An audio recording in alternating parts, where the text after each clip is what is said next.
جس کی طرف میں نے سٹارٹ میں اشارہ کیا، اور اس پر عمل انہوں نے نہیں کیا، اور یہ پی ٹی آئی قیادت کی جانب سے جان بوجھ کر کیا گیا یا یہ ان کی غلطی تھی، یہ بھی آنے والے دنوں میں چیز کلیئر ہو جائے گی۔ دوسری اہم بات یہ ہے عمران خان صاحب کے حوالے سے کہ ان سے بیرسٹر علی ظفر کی ملاقات ہوئی ہے، اور ملاقات کا احوال بیرسٹر علی ظفر نے اپنے ٹویٹر اکاؤنٹ پر دیا ہے۔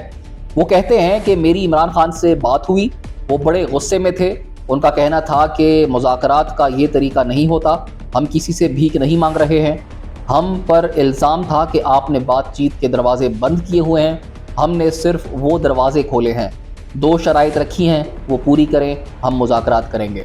تو یہ عمران خان کی باڈی لینگویج ہے، یہ عمران خان کا ایٹیٹیوڈ ہے، اور یہ واقعی میں ایسا بندہ ہے جو نہ ٹوٹنے والا ہے نہ جھکنے والا ہے، نہیں تو اتنا ظلم کسی کے ساتھ ہوتا، کسی کی پارٹی کے ساتھ ہوتا، سب سے پہلے آپ کو جو ہے اقتدار سے ہٹا دیا جاتا ہے، اس کے بعد آپ پر درجنوں نہیں بلکہ سینکڑوں کیسز لگا دیے جاتے ہیں جھوٹے اور سچے، اور اس کے علاوہ آپ پر چوری جیسے گھٹیا الزامات لگائے جاتے ہیں۔ آپ کے MNAs MPAs جو منتخب تھے ان لوگوں کو جو ہے ٹارچر کیا جاتا ہے، ان لوگوں کو آپ کے خلاف استعمال کیا جاتا ہے، چادر اور چار دیواری کا تقدس بار بار پامال کیا جاتا ہے، آپ کو گولی لگ جاتی ہے، اس کے باوجود بھی آپ پیچھے نہیں ہٹتے، 1 سال سے زائد کا عرصہ آپ جیل کے اندر گزارتے، اور اس کے باوجود بھی آپ کا یہ حوصلہ ہوتا ہے۔ آپ کے ورکرز کے اوپر انتہا کی شیلنگ کی جاتی ہے، آپ کا مینڈیٹ چوری کیا جاتا ہے، آپ کا جو ہے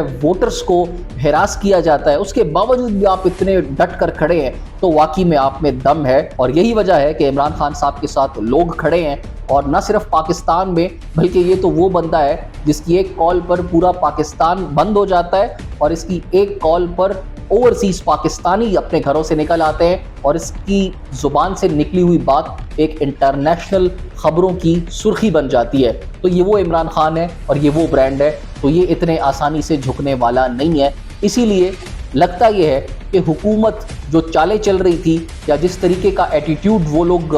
دکھا رہے تھے کہ جیسے ہم جیت گئے اور عمران خان ہار گئے، تو وہ ایسا نہیں ہے، اور اس کے کچھ ثبوت ہیں۔ ثبوت پی ایم ایل این کے لوگوں کے اپنی کچھ ایسے بیانات ہیں جن کی شکل میں سامنے آنا شروع ہو گئے ہیں۔ پہلے تو میں میاں جاوید لطیف صاحب کی بات کر لیتا ہوں، سینئر سیاستدان ہیں، انہوں نے ریسنٹلی ایک ٹاک شو میں بات کی ہے، اور انہوں نے کہا ہے کہ ہمیں زبردستی اقتدار میں لایا گیا، تو وہ اس بات کو کنفیس کر رہے ہیں، مان رہے ہیں، اور کہ بھائی ہم لوگوں نے عمران خان کے ساتھ ظلم کیا، زبردستی ان کو ہٹایا گیا، یہ ہم سے کروایا گیا، یعنی کہ یہ کوئی سیاسی عمل نہیں تھا۔ اور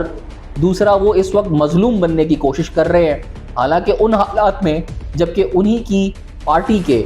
اقتدار میں بیٹھے لوگ پی ٹی آئی کا مذاق اڑانے میں مصروف ہیں، تو کچھ ایسی جو حقیقت ہے، جو اندر کی بات ہے، تو کچھ لوگوں کی زبان پر سامنے آنا شروع ہو گئی ہے، اور اس سے اندازہ لگایا جا سکتا ہے کہ یہ صفائیاں آ کر ٹیلی ویژن پر پیش کر رہے ہیں کہ بھائی ہم نے تو نہیں کیا تھا، یہ غلطی تو مجھ سے فلاں نے کروائی تھی، میں تو بے قصور ہوں، میں تو گنہگار نہیں ہوں، مجھے معاف کر دینا، کیونکہ ان کو ابھی اپنی سیاسی موت نظر آ چکی ہے۔ انہوں نے عمران خان کے ساتھ عوام کی جو طاقت ہے اس کا زور دیکھ لیا ہے، انہوں نے عمران خان کی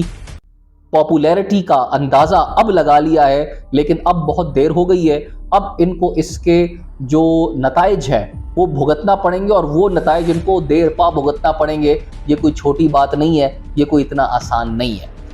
دوسری خبر، خرم دستگیر صاحب کہتے ہیں کہ ووٹ کو عزت دو کا نعرہ لگانے کی سکت اب پارٹی میں نہیں رہی، اور اس مقصد کے لیے حکومتوں کو کی قربانی دینی ہوگی۔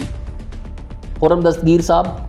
جو کہ پی ایم ایل این کے خاص طور پر نواز شریف صاحب کے بہت خاص آدمی ہیں، ان کی طرف سے اس طرح کا بیان کہ ووٹ کو عزت دو کا جو ہمارا نعرہ تھا ہم اس پر سٹینڈ نہیں کرتے، اور اگر ہمیں ووٹ کو عزت دینی ہے تو ہمیں اقتدار چھوڑنا ہوگا، یہ بہت بڑی سٹیٹمنٹ ہے، یہ ایک قسم کی گواہی ہے کہ آپ کی پارٹی نے لوگوں کے ووٹ پر ڈاکہ ڈالا، 8 فروری کو آپ نے مینڈیٹ چوری کیا، اور آپ لوگوں نے لوگوں کا جو اعتماد ہے وہ اس کو توڑا ہے۔ دوسری بات یہ بہت اہم ہے کہ عمران خان نے اس وقت 15 دسمبر کی کال دی ہے، اور انہوں نے کہا ہے کہ پشاور میں ایک تقریب کا انعقاد ہوگا، اور جس میں شہداء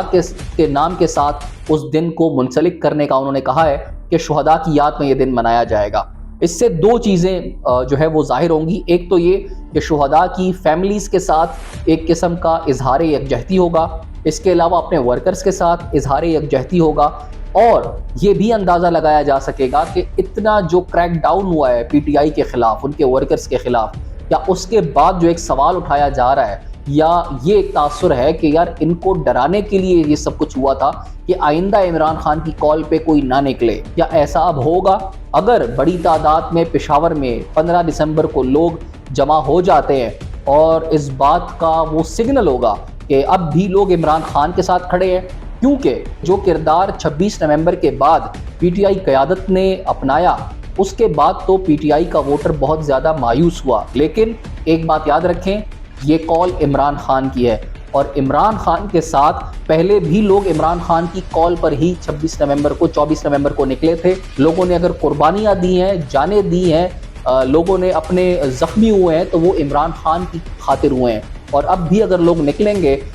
15 دسمبر کو یا 25 دسمبر کو لاہور کے لیے، تو وہ بھی صرف اور صرف عمران خان کے لیے نکلیں گے۔ اور اگر ابھی 15 دسمبر کو لوگ نکلتے ہیں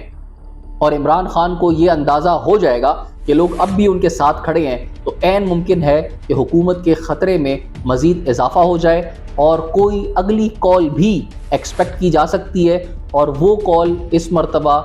روڈوں پر نکلنے کی نہیں ہوگی، اور اس مرتبہ کہا یہ جا رہا ہے کہ وہ سول نافرمانی کی کال ہوگی۔ اور اس سے پہلے عمران خان یہ اندازہ لگانا چاہتے ہیں کہ عوام ان کے ساتھ کھڑی ہے یا نہیں۔ اس حوالے سے مزید اپڈیٹس بھی آپ کے ساتھ شیئر کرتے رہیں گے۔ اپنا خیال رکھیے گا، اگلے ولاگ تک مجھے اجازت دیجیے، اللہ حافظ۔